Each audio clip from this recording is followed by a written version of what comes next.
To have a vocally healthy condition is simply to be healthy, because what works for your voice works for your body. It's a pretty simple metaphor. I wasn't the healthiest of 20-year-olds, and what allows me to be a healthy adult now was my pursuit of singing. So what works for your voice, what works to enhance your voice, will enhance your overall health. There are three very basic principles to pursue vocal health. Number one is sleep. Number two is hydration. And number three, of course, would be your diet. So let's pick on number one, because it is the most important factor for your vocal health, to get a proper, good sleep. And this is the one that I find is most abused by musicians, because we're burning the candle at 8 different ends. You got job, you got family, you got choir practice, you got band practice, you have so many obligations. And the one thing we keep chipping away on is sleep. So know this, that in deep sleep, and there are 4 different levels basically of sleep, and it takes that 4th level, that deepest layer, before cell repair is ensued.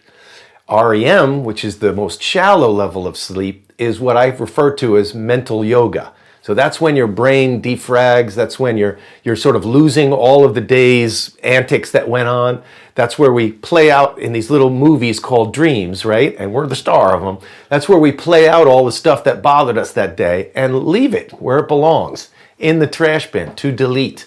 But the real juicy stuff, where cells get repaired, that only occurs during deep sleep.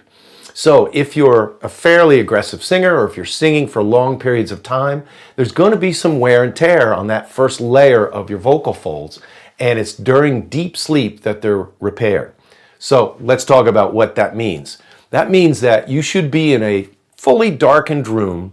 It should be 68 degrees Fahrenheit, and it should be quiet with all your electronics turned off.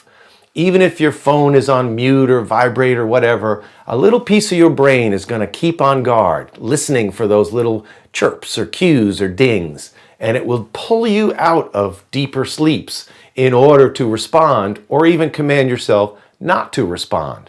So you're going to interrupt the deep repair stuff if you have any bells and whistles going on around you.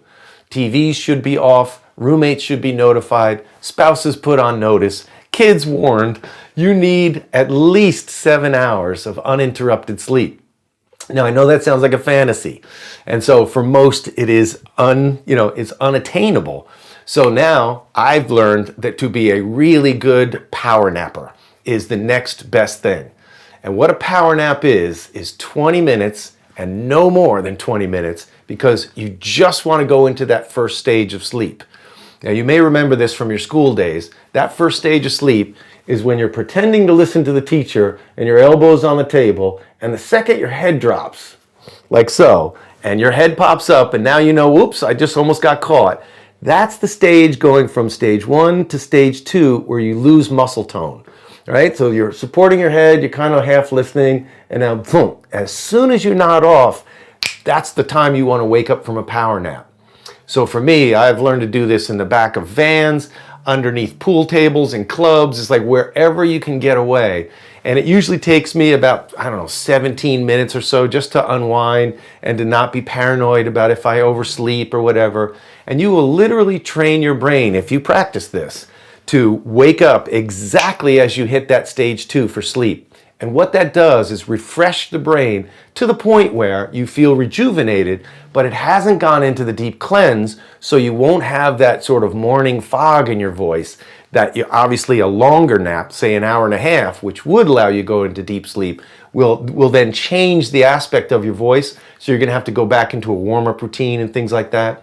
So often when I had performing duties and work duties, I would take that power nap after work before I entered the venue, so that I know I would have sort of a second wind, if you will.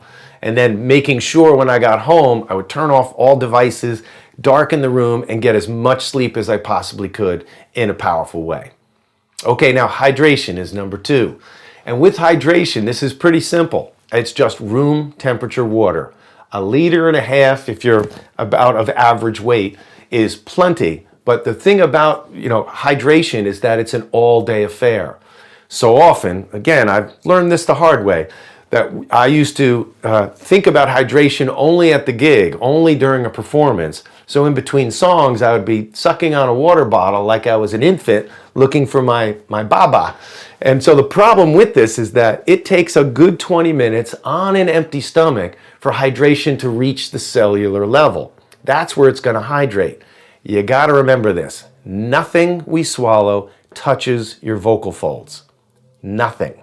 So all of that feeling like you're drinking your teas and all the elixirs that come down as we think we're healing our vocal folds, we have an epiglottis that closes over the larynx and everything goes down the esophagus. So the hydration that you take in has to go through your stomach into the bloodstream and come back to the cellular level as hyaluronic acid. And that's where it does its lubricating wonder. So it takes a good 20 minutes on an empty stomach. I, of course, did not have an empty stomach, so it wasn't until the drive home from the performance that I had to pee like a racehorse because I had been hydrating so much. So, of course, on the way home, my voice is in great shape because I'm so hydrated as to all the water I drank during the gig. But I had it backwards, obviously. I had it mistimed. So remember, hydration is an all-day affair. That way, you don't need to sip water between numbers during a performance. Okay, now diet. Diet, of course, is a very touchy subject because diet is a lot like religion, where everybody has their belief systems and they abide by them. And so I am not going to preach to you to change your religion. What I am going to say is I highly recommend you reverse engineer your diet with your voice as a goal, with vocally healthy as your goal.